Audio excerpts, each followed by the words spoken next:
In 3 words, the best stories. What are some of the best things going on right now? The best stories are authentic. They are relevant. Thought-provoking. Emotional is probably the first one for The best me. stories are shareable. They are emotional. entertaining. They're unique. I would say relevant. inspiring, real stories that are colorful, today. And just they're say funny. emotional. Those are some of the best stories. Welcome to Storyteller, a monthly live stream that is produced by Tagboard, but more importantly, is powered by all of you. We have an amazing storyteller joining us today who we will get to in just a minute. But first, a quick intro. My name is Sky Muller, executive producer of this show. So be sure to tweet at SkySPX all of your complaints. I assure you they will be heard. And I'm Christine Chalk, SVP of Creative Services at Tagboard. Please do tweet your complaints to Sky. If you have compliments, nice things to say, people you want to see join us on Storyteller, you can send those my way. I'm at Seaborns. The goal of today is to educate, to entertain, and hopefully engage with all of you. And that final part is where we need your help. So grab your phone and keep it nearby. Tweet us using hashtag Storyteller. Tell us where you're watching from. Give us your favorite moments. Keep that phone handy because we do have everyone's favorite Tagboard trivia coming up later in today's show. And speaking of trivia, who is one of only a handful of storytellers to have boots on the ground at the 2020 NBA playoff bubble, NBA All-Star Weekend, and most recently, the NCAA March Madness Tournament? None other than Morgann Mitchell. Hi guys, thanks so much for having me. Hey Morgann. Hey Morgann, we're so excited to have you here. In fact, we've heard your work over the last year has actually earned you a new nickname inside Turner. We hear you're now known as Bubbles. You've been bringing the sights, the sounds, the stories to our timelines and really helping paint the picture of what life is like inside the bubble. And we're psyched to have you here on Storyteller. Glad I could be here with my unique perspective for covering sports this year. Unique it was. You did such a great job covering it too in all those different bubbles. As we jump into this, we're actually going to start with a question that here on Storyteller we used to end the show with, but we thought let's move it to the start of the pack. So that question is, in your opinion, Morgann, the best stories are blank, blank, and blank. I would say the best stories are honest, engaging, and I think coming from a place of love are like my top pillars that I try to base my storytelling around.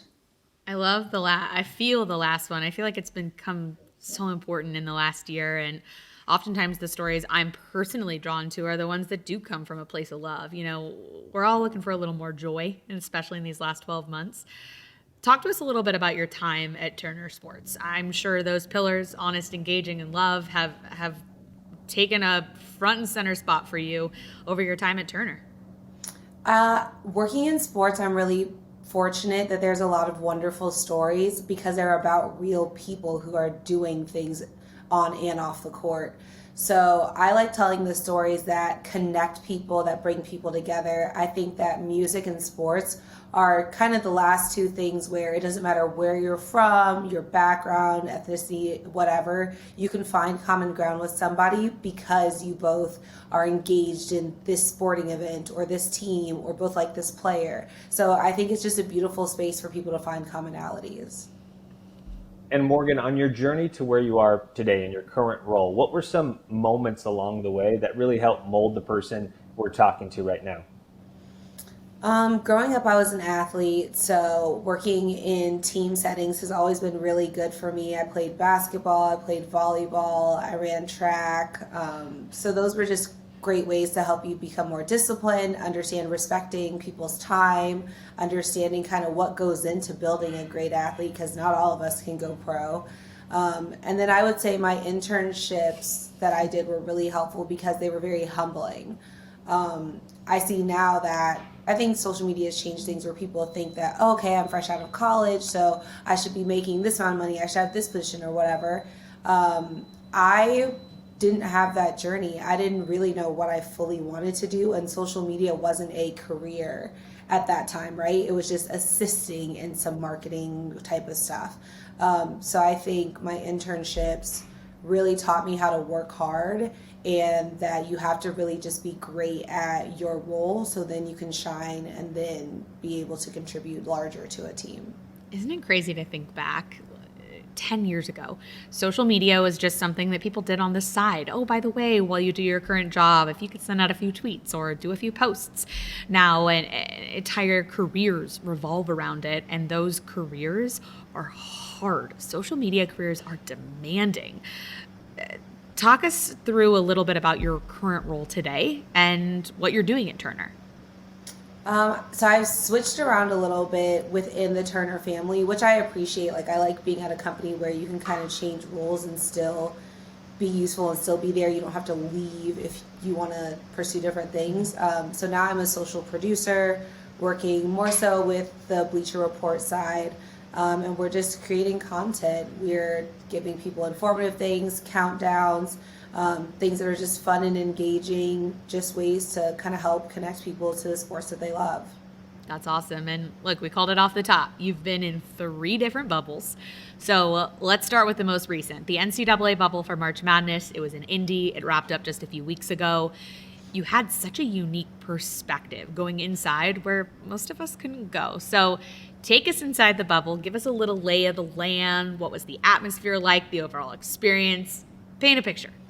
The first weekend was a lot, just because there's so many teams. There's so much time that you're in the gym. So much prep work kind of goes into that buildup of, like, even from first four, right? From first four through that whole weekend, it's just a lot. So I would say it gave me summer league vibes, to where you're in the gym all day, covering a bunch of games, kind of not even sure what you witnessed by the end of the day. But as you get further into the process, it does become easier because there's less games to worry about and things of that nature.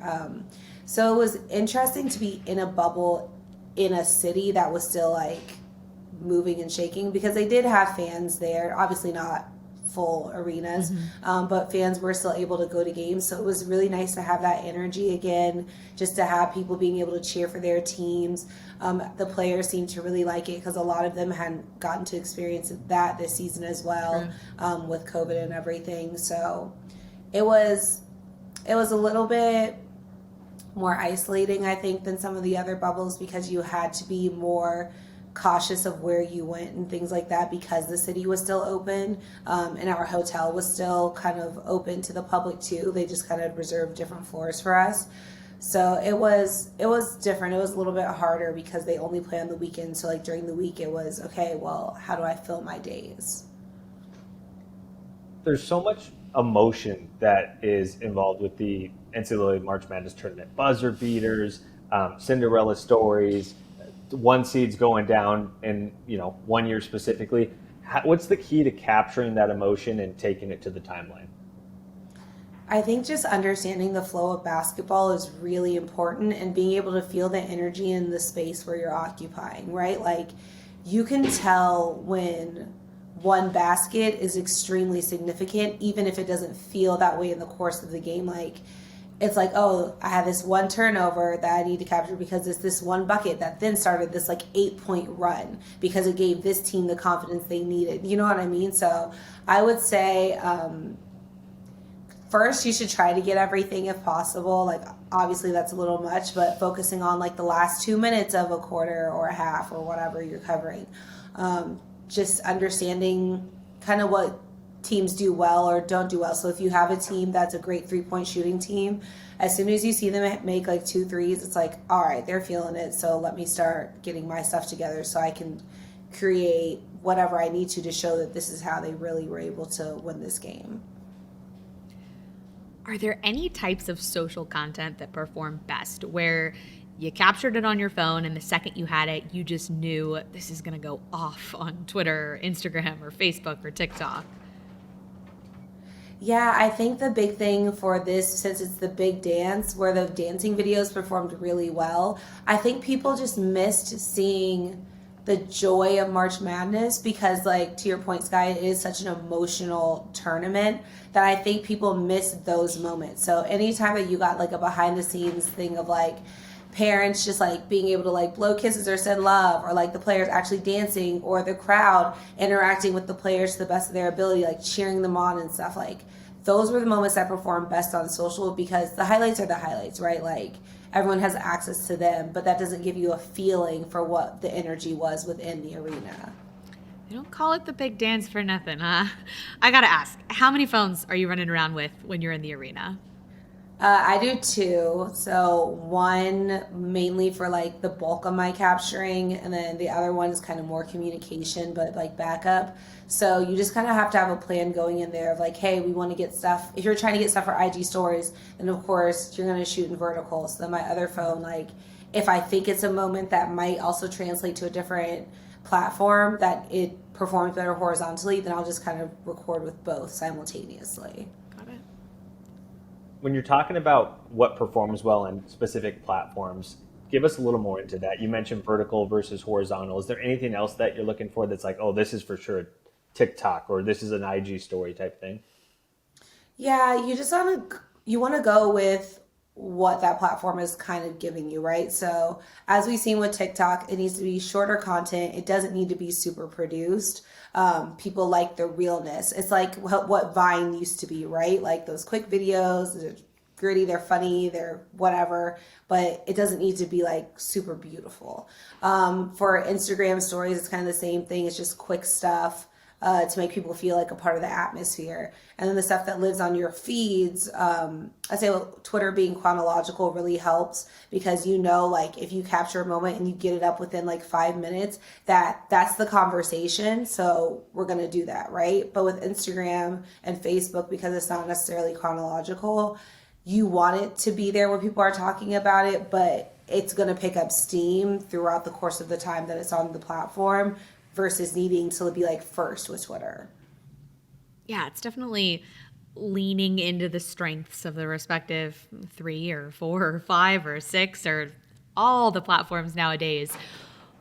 Everyone watching with us live, we have more bubble chatter still to come. We're going to pop over into the NBA Finals bubble here in just a minute. But first, pull out your phone, get ready to scan the QR code coming up next on your screen. We have a little tag board trivia bubble edition starting right now.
All right, welcome back, storytellers. Morgann, let's rewind.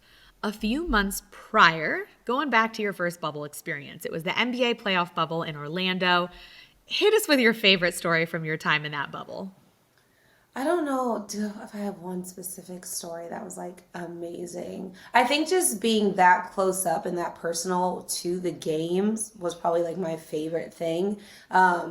Obviously you miss the crowd, you miss that whole atmosphere, but there was something, it felt like you were going to these really intense pickup games where you could like hear what the players were saying and you could see everything that was happening because you're that close. Like normally I don't sit that close for these games unless I'm like working them or something.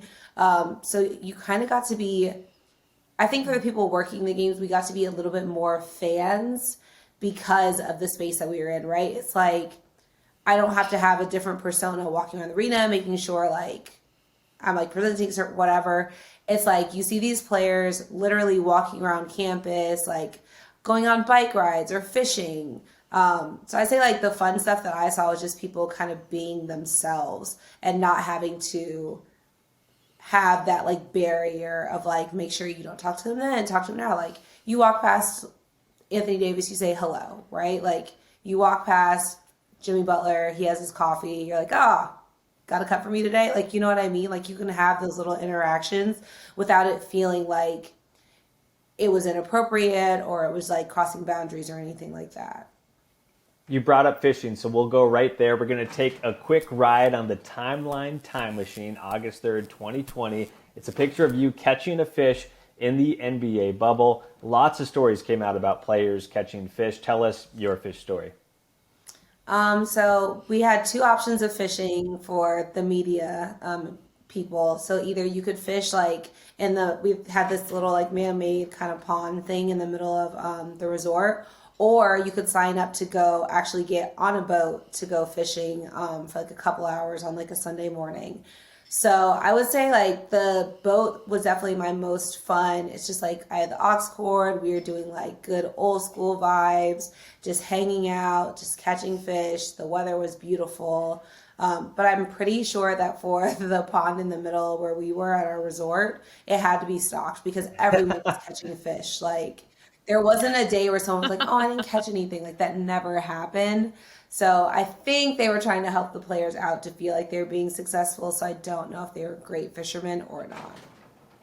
I love that. Oh my gosh. It's like a carnival. Everybody's a winner. Everybody gets a prize. Everybody gets a fish.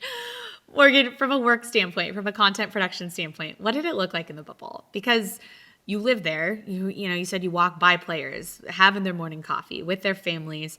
How did that change your work-life balance when you're literally working and living in the same bubble? It was challenging just to feel like, like when you go to work and stuff, you're like together, like this is my work me, and then you go home and you're like, oh yeah. I can relax. So I didn't feel, so like the lack of kind of relaxing because you kind of are only around work people, I'd say like that was kind of hard for me.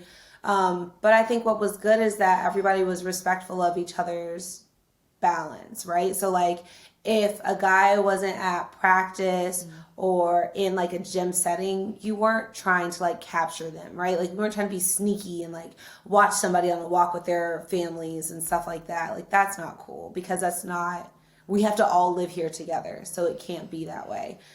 So I think understanding that you just had to be respectful because we were all kind of going through it together and that different people were responding to the environment differently was just really nice. And I think, or I hope that that's something that carries outside the bubble too when it comes to how do we cover players, what things are off limits, what things are we allowed to kind of touch on and not feeling so intrusive.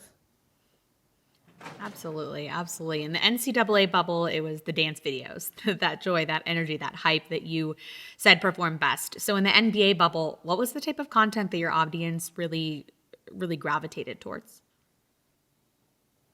Honestly, just them being normal people, like day in the life type of stuff. So like there were some times where like if there was like team activities and we were allowed to kind of see those, or them like playing volleyball or playing cornhole or the fishing stuff, like all that type of stuff that was kind of coming out of the teams that we just repurposed was performing really well. Obviously the highlights were amazing just because people missed NBA basketball so much. But it was just, I think people just wanted to understand what it was like being there. So it was anything that gave people a peek behind the curtain was what they just went crazy over, even if it was practice or what someone was wearing, like when they were walking around, like into practice or whatever. Like people kind of cared about that stuff more than they normally probably would. When you all were in the bubble, there was so much going on in the world. What was that like while all this was happening outside the bubble to be in there? I saw some posts that you got really good answers out of the players in these moments around things that were going on. What was that like to be in there while there was so much going on outside of that bubble? It was hard. As a Black woman, before I went to the bubble, I was one of the people protesting. I was one of the people making sure that I felt like I was helping people that look like me that are struggling. And being in that environment, especially during COVID, it was hard because you feel this level of safety from this virus that was decimating communities. So it's like you kind of feel guilty about that. But then you also kind of feel guilty about caring about things that don't seem really important. Like if we talk about a basketball game compared to the life of Breonna Taylor, like those two things don't add up. So I did have a hard time. And I think what we're talking about, like the questions I asked, I was very forthcoming with players. Like, I'm going to ask you these things because you guys have said you want to make sure that you're using your platform to make sure that this messaging is out there and that these conversations don't die down just because the games are back. So I'm going to make sure that those questions are there because there weren't that many people. I guess it depends on kind of what you're supposed to be covering or whatever, but it's hard if there's only like 4 or 5 Black media members, right? You don't want, it's a hard balance because you don't want that to be your thing, right? Like, oh, I only talk about race. I can never talk about the game. But as a Black woman, I feel like it was my responsibility to have those conversations and ask people about things that I know directly impacted people that either didn't understand, people that didn't really want to even hear about it. Because there were so many people saying like, oh no, well, just stick to basketball. Like, I don't want to have, basketball is my escape or whatever. But we're all humans. The players are predominantly Black men. So for you to ask them to ignore something that, no matter if they're done playing basketball, whatever, they are still a Black man first. So you want me to ignore that side of them so that you can have a more enjoyable day? Like, our days are hard. So you need to understand what that experience is like to then be able to find commonalities with people. And I think like having compassion, having hard conversations, I hope those were things that all came out of this experience. I think You did such a great job of it too. Yeah, absolutely. I think it goes back to what you said at the beginning, finding stories that come from a place of love. And, you know, it's so clear why why that is one of your 3 pillars. You know, do you think that how you covered content in the bubble, whether it was NBA or NCAA, do you think how you approached content there, is that going to change how you approach content now next season when, you know, maybe you're not in a bubble? Will you do things differently having been through these experiences? I don't know what the setup's going to be. Obviously, it was different because a lot of stuff was via Zoom, so you didn't get to have as many like one-offs with players. Like normally, if you're walking in the back tunnel and you just need a soundbite from somebody or to ask a quick question, you can kind of do that. But with COVID, obviously, you can't just be like walking up to people. But I will say that I was really fortunate that I was empowered to be able to ask the questions that I thought were important. So I think going forward, I just feel more comfortable speaking about things that aren't necessarily on the court topics. If I feel like I would never ask a player something that I didn't feel like they were prepared for. Like sometimes I'd give people a heads up like, hey, I'm going to ask you about this in case you don't know about it, whatever. I feel way more empowered to have tough conversations with people and to help them to use their voices for the things that they're passionate about as well. Like there was, I think Andre Iguodala's big thing was like financial empowerment, right? So being able to ask him direct questions about something that he's passionate about, then you're going to get a better answer and you're going to get more detail. And hopefully that resonates with someone else who's a fan of his. I think that's such great advice for other reporters out there. And so that brings us to another segment that we have today that's called Write That Down. Everyone grab those pencils, get ready, take notes, as Morgann's going to dish some just knowledge bombs on you right here. So Morgann, your best advice to anyone running social media for a brand, network, or team?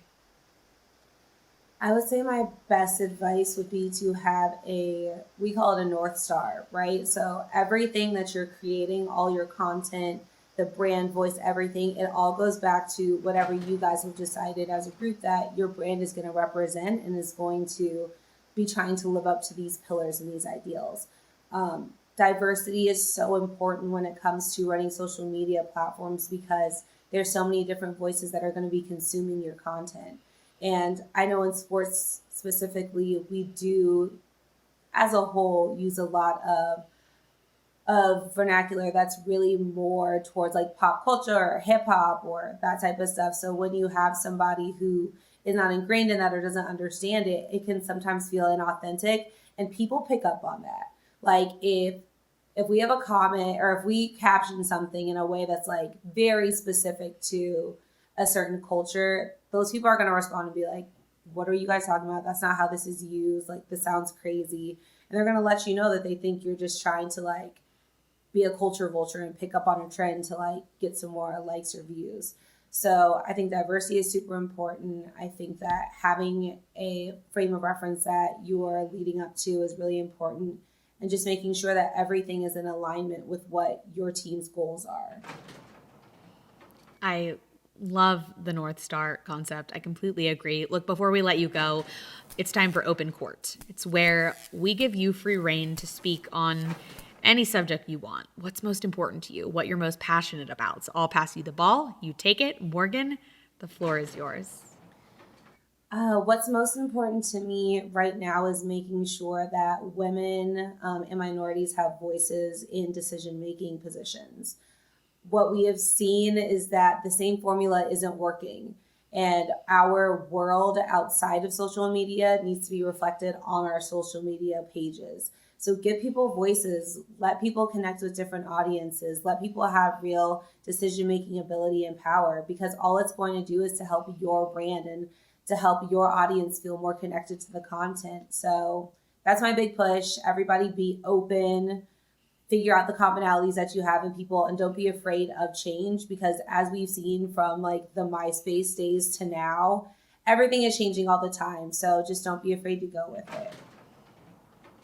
Love that. That's amazing. And to close this out, it is time for the Storyteller Shoutout. Morgann, you've been so great today. It's been awesome to hear your story. We want to leverage your community and use storytellers to find more storytellers. So that's where the Storyteller Shoutout comes from. We want you to call out someone you think should come onto the show and share their story. So how you're going to do that is you're going to look into the camera and you're going to say, I just got done telling my story. Now, blank, I nominate you to step onto the storyteller stage and share yours. I just got done telling my story. So Ari, who's just been a force with WNBA content with Highlight Her, which is doing amazing on social, so follow them. It's time for you to tell more of your story. You do a beautiful job of standing up for people and for giving inside knowledge and making sure that you are giving a platform to people that need it. So it's time to pass the torch. Right on. That's amazing, Morgann. Thank you so much. Thank you guys so much. I appreciate you. Morgann, it's been so great to chat with you. Thank you for joining us today on this live episode of Storyteller. And for everyone at home who's watching, thanks for joining us. We'll see you next time.